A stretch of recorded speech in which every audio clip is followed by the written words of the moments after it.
ایک تاریخی دن ہے اور اس لحاظ سے پورا میڈیا جو ہے پاکستان کا اور بین الاقوامی میڈیا بھی اس وقت پارلیمان کے سبزہ زار میں موجود ہیں اور یہ ایکٹیویٹیز ساتھ ساتھ چل رہی ہیں. ہمارے ساتھ ایک اور نوجوان موجود ہیں، ان سے بات کرتے ہیں. آپ کا نام؟ جی میرا نام خالد خان اور غزئی ہے اور میں فاٹا یوتھ جرگے کا ایگزیکٹو ممبر ہوں. آپ کا تعلق قبائلی علاقوں کے کس اور غزئی ایجنسی سے میں. ایجنسی سے؟ اچھا، ابھی آپ یہ بتائیے کہ یہ ایف سی آر کا ہم تذکرہ سنتے رہے، آپ کا تعلق تو چونکہ قبائلی علاقوں سے ہے. یہ ایف سی آر جو ختم نہیں ہو رہا تھا، ایک کالا قانون جس کو کہا جاتا ہے، بریفلی اگر آپ ہمارے دیکھنے والوں کو بتا سکیں کہ اس قانون سے ایک قبائلی نوجوان یا ایک قبائلی شخص کے لیے کیا مشکلات تھیں، اور جو اب اس قانون جو نیا بنا ہے اس کی وجہ سے اس کو سہولیات مل جائیں گی. جی شکریہ. آپ نے جو ڈفرینشیٹ کا پوچھا ہے نا، اس کی دیکھیے یہ ہے کہ پہلے تو ایف سی آر تھا، اور ایف سی آر کیوں تھا، یہ سوال جو آپ نے پوچھا ہے وہ اس لیے تھا کیونکہ فاٹا میں اویئرنیس نہیں تھی، بنیادی حقوق نہیں تھے وہاں پہ، لوگوں کی تعلیم کے مسائل بہت بڑے تھے، اور اس کے ساتھ ساتھ وہاں پہ نہ یونیورسٹیز، نہ کالجز، نہ ہیلتھ، کوئی مطلب کسی کو یہی پتہ نہیں تھا کہ ایف سی آر ہے کیا. اگر آپ وہاں پہ ابھی بھی جائیں نا، ایف سی آر کے ابھی بھی جو یوتھ جرگے یا کسی اور فاٹا یوتھ ایکٹیوسٹ سامنے آئے نا، انہوں نے جو یہاں پہ اسلام آباد میں یا پشاور میں یا کسی اور کے پی کے ڈسٹرکٹ میں ایکٹیویٹیز کی نا، تو لوگوں کو پتہ چلا کہ ایف سی آر بھی ایک قانون ہے، اور یہ جو قانون ہے یہ بالکل ایک مخصوص طبقے کے لیے بنا ہوا ہے، اور اسے ایک مخصوص طبقہ فائدہ لے رہا ہے، چونکہ عام عوام کو اس کے ثمرات نہیں مل رہے. تو اس لیے پھر یہ لوگ آگے آئے اور اس کے خلاف انہوں نے بات شروع کی.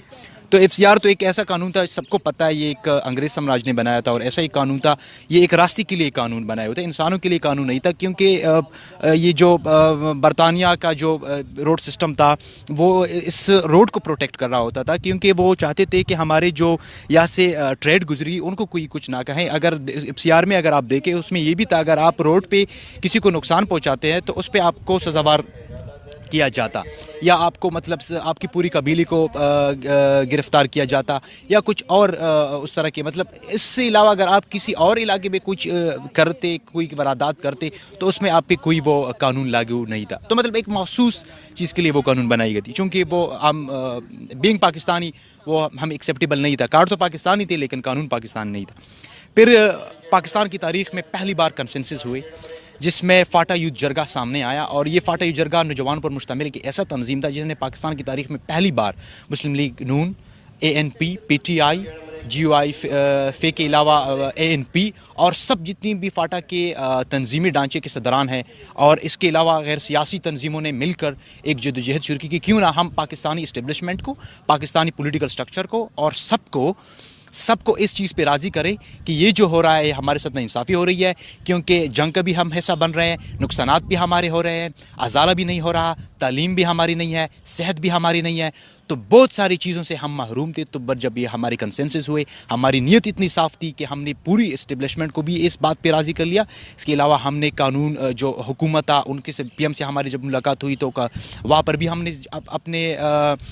تحفظات ان لوگوں کے سامنے رکھے. عمران خان کے ساتھ بھی ہم نے ایک ملاقات ہوئی، انہوں نے بھی ہمیں اپنے تحفظات تو سب نے ہمارے ساتھ مل کے بہت اچھا مطلب. اب وہ کہتے ہیں نا کہ لیٹ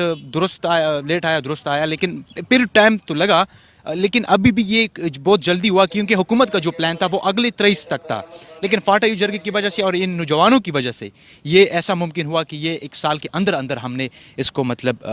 فاٹا کو کے پی میں مرج کیا، اور تکمیل پاکستان کو ہم نے پورا کر لیا. اچھا، ابھی جو ایک مخالف آوازیں جو ہیں جو یہ کہتے ہیں کہ اس سے وہ حق نہیں مل پائے گا ان لوگوں کو، اب وہ جو کہ جب آپ کے علاقے کا انضمام ہو گیا صوبے میں، تو اب وہ آپ کو بحیثیت ایک جو علیحدہ شناخت چاہیے تھی وہ نہیں ہے، اور پھر اس میں کچھ لیگل ایشوز آ جائیں گے. تو آپ ان جو مخالف آوازوں کا کس طرح سے آپ جواب دیں گے؟ کیا آپ کی کوئی آپ کے حقوق کے اوپر کوئی ڈاکہ ڈل گیا ہے، یا آپ سمجھتے ہیں کہ کیا جو جتنی بھی مخالف آوازیں ہیں؟ دیکھیے کوئی ایسی بات نہیں تھی. دیکھ انسان کا جو ذہن ہے وہ ممکنات پہ ہمیشہ سوچتا ہے، اور انسان وہاں پہ اپنی کوششوں کو تیز کرتا ہے جب ان کو پتہ چلتا ہے کہ یہ چیز میرے لیے ممکن ہے. تو ہمارے لیے جو ممکن تھا وہ یہ تھا کہ فاٹا کو خیبر پختونخوا کا حصہ بنایا جائے، کیونکہ اس میں جتنی بھی پولیٹیکل کنسنسس تھی وہ برابر تھی اور سب کی یہی رائے تھی کہ ہو جائے۔ پاکستان کی تاریخ میں نے ابھی بھی بتایا، پہلی بار یہ اس اسمبلی میں سب نے اس بات پہ اتفاق کیا کہ مرجر ہو جائے۔ اگر آپ دیکھیں نا، اب فاٹا الگ صوبہ نہیں بن سکتا تھا، کیونکہ اس کی جو رفائی اگر آپ اس کا ایریا دیکھیں تو وہ بالکل فلیکسیبل نہیں تھا۔ تو اس لیے جو لوگ اس بات کی مخالفت کر رہے ہیں نا کہ الگ صوبہ، وہ اصل میں انضمام کو روکنا چاہتے تھے۔ الگ صوبہ تو ان کو پتہ تھا کہ نہیں بننا ہے، تو انضمام کی مخالفت اس لیے کر رہے تھے کیونکہ وہاں پہ ملکانزم سسٹم تھا، کہیں پہ خانزم کا سسٹم تھا، تو وہ بستر ملکانوں کا اس پہ راج تھا، یا بستر مطلب ایک پی اے اور گورنر پی اے، اور پھر پی اے سے جو چیز ٹرانسفر ہوتی تھی تو وہ ملک کو، اور پھر ملک بھی مخصوص لوگوں کو، مطلب وہ چیز تو کسی کو وہاں پہ حصہ نہیں مل رہا تھا۔ لیکن اب ہم کہتے ہیں کہ سب کو اپنے حق ملے، خواہ وہ خیبر پختونخوا میں رہنے والا فرد ہے، یا بجاوڑ میں، یا اورگزئی میں، یا کہیں اور فاٹا میں رہنے والا فرد ہے، ان سب کو اپنی عینی حقوق ملے۔ اس کی میں یہی مثال دوں گا، سب لوگ یہی چیخ چلا رہے تھے، سارے لوگ نکلے ہوئے تھے ابھی نقیب اللہ مسعود کیس میں، سب لوگ یہی چاہ رہے تھے کہ ہمارے ساتھ ظلم ہوا ہے، ہمارے ساتھ ناانصافی ہوئی ہے، ہمیں حقوق دو، ہمیں عدلی۔ تو بھائی کیسے آپ کو حقوق، جب ہم فاٹا کو عینی حقوق دینے کی بات کرتے ہیں آپ مخالفت کرتے ہیں، اور پھر آپ روڈوں پہ چیخیں۔ یہ جو مسعود کا کیس، یہ جو کراچی میں ہوا، یہ تو کراچی میں ہوا، یہ تو میں کہتا ہوں کہ پختونوں کی خود قسمتی تھی کہ کیس فاٹا میں نہیں تھا، بہت برا ہوا تھا، لیکن کراچی میں ہوا تھا اس لیے سموٹ ایکشن لیا گیا۔ اگر یہ فاٹا میں ہوتا تو کوئی سموٹو ایکشن اس پہ نہیں تھا، لیکن قانون سے بھی ہم بہت دور تھے، بہت سارے۔ تو اس میں کوئی بات نہیں ہے، وہ لوگ جو ہے وہ تقریباً آٹے میں نمک کے برابر ہے، وہ لوگ مخصوص طبقے، آج آپ نے بھی دیکھ لیا تقریباً 230 لوگوں نے اس میں حق دیا، تقریباً 1 2 3 زیادہ سے زیادہ 4، ان سے زیادہ لوگوں نے مخالفت نہیں کی۔ تو ایک پوری قوم کو 4 لوگوں کے رحم و کرم پر نہیں چھوڑ دینا چاہیے۔